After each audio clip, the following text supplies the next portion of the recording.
금지된 예언서, 투천연기, 이제서야 밝혀진 놀라운 충격적인 예언. 오늘 여러분께 전해드릴 이야기는 그동안 쉽게 접하지 못했던 숨겨진 예언서 중의 하나인 투천연기라는 놀라운 예언서에 담긴 예언 내용을 소개할까 합니다. 말 그대로 중국 최고의 예언서라 불리는 투천연기에 담긴 충격적인 내용입니다. 견묘한 계책이라는 뜻을 가진 이 예언서는 유백원의 스승인 화산도사 장중, 일명 철관도인이라 불렸던 그가 남긴 예언으로 그의 제자와의 대화 형식으로 기록되어 있습니다.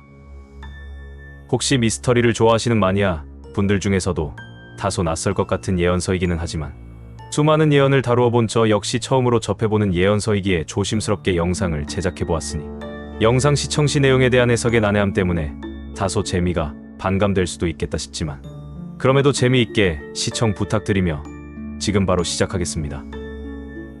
참고로 오랫동안 베일에 쌓여 있었던 이 예언서의 마지막 부분은 일반적인 예언의 끝과는 달리 섬뜩하고 잔인한 내용으로 가득하며 지금 이 순간 우리가 마주하고 있는 현실과 기묘하게 맞닿아 있어 더욱 소름 돋는 진실을 품고 있습니다.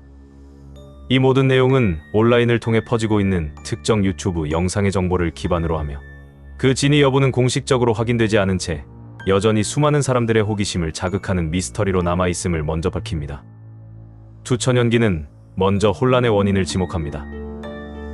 자미가 임하여 비춘이 먼저 힘센 자가 살성이라 군사를 일으켜 사방으로 흩어지게 하며 탐과 놀이가 세상을 어지럽힌다.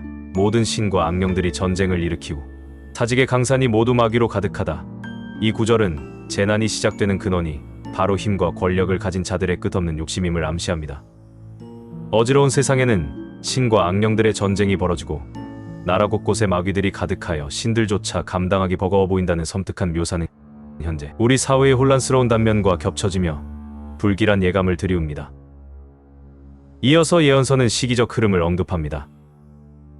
용두삼이 날짜는 정해지지 않았으나 원숭이가 가고 달기 오면 마치 태삭과 같다. 중화갑자 보아니 하늘이 무너져도 허송세월하는구나. 사람들은 유주의 땅을 쫓으니 이리토목가가 소생한다.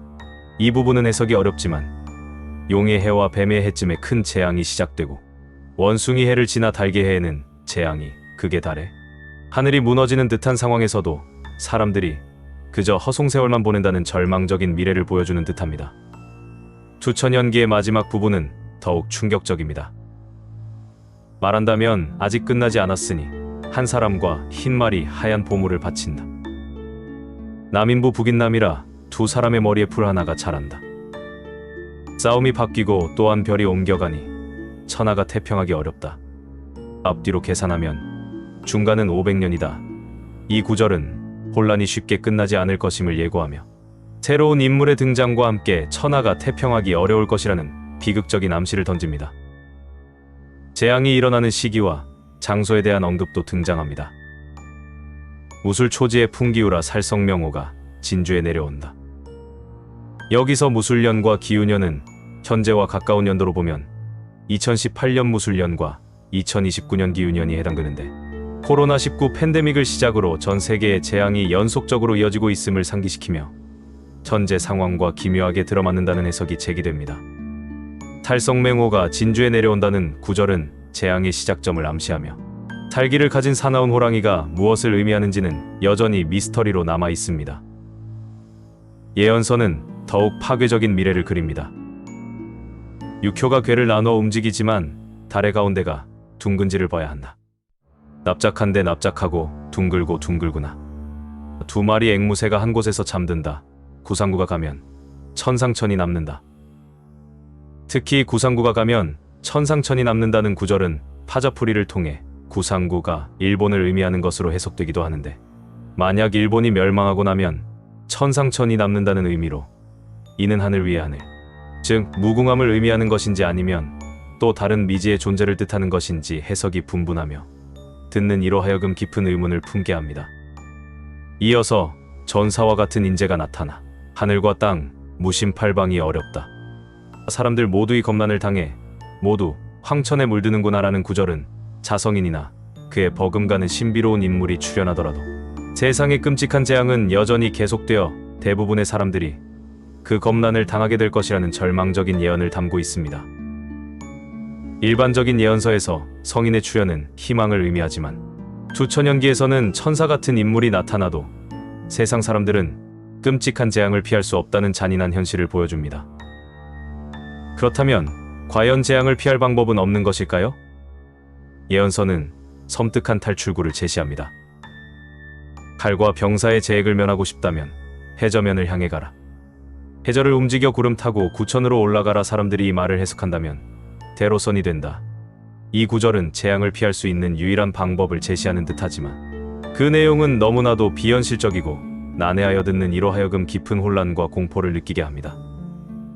바다 아래 호랑이를 움직여 구름을 타고 하늘로 올라가라는 이 불가사의한 지시는 과연 무엇을 의미하는 것일까요?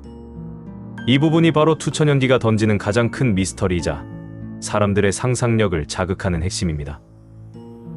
만약 이 방법을 찾지 못한다면 어떻게 될까요? 예언서는 끔찍한 결말을 가감없이 보여줍니다. 두우는 기괴하고 기괴하며 시체가 들판에 널려 있고 백골이 산과 같이 쌓인다. 천지를 바쁘게 도망다니며 원한이 하늘을 찌르고 사람과 가축이 모두 재앙을 당하니 집집마다 어찌 평안하겠는가. 아홉 여자의 한 지압이니 무사할 날이 없구나. 시체가 들판에 널려 있고 해골이 산처럼 쌓인다는 묘사는 끔찍한 재앙의 규모를 짐작하게 하며 사람들의 원한이 하늘을 찌르고 사람뿐만 아니라 가축까지 모두 재앙을 당한다는 것은 상상조차 하기 힘든 비극을 예고합니다. 남자가 적어지는 것을 보면 실제 전쟁을 암시하는 듯하며 살아남는다 해도 그 누구도 무사하지 못할 것이라는 암울한 미래가 펼쳐집니다. 재앙은 계속해서 시기별로 이어집니다. 금개 울음소리에 천하가 어지럽고 검은 개에는 동방의 핏물이 흐르게 된다. 검은 돼지에는 배고픔을 달래기 위해 찌꺼기를 주워먹고 죽은 사람과 말의 피가 강을 물들인다. 갑자년 중에 해와 달이 나타나니 팔수가 유유히 오호를 쫓는다. 달개 해 큰 재난으로 세상이 어지러워지고 개의 해에는 동방의 나라에서 전쟁 같은 것이 일어나며 돼지의 해에는 먹을 것이 없어 쌀겨 같은 찌꺼기를 주워 먹어야 할 정도로 기근이 심해지고 죽은 사람과 가축의 피가 강을 물들인다는 잔혹한 예언은 듣는 이를 얼어붙게 만듭니다.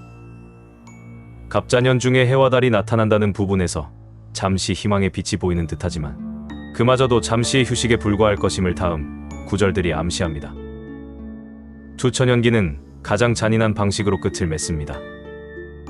장안에 우는 어니까 북방의 검은 살이 귀신대를 쓸어버린다.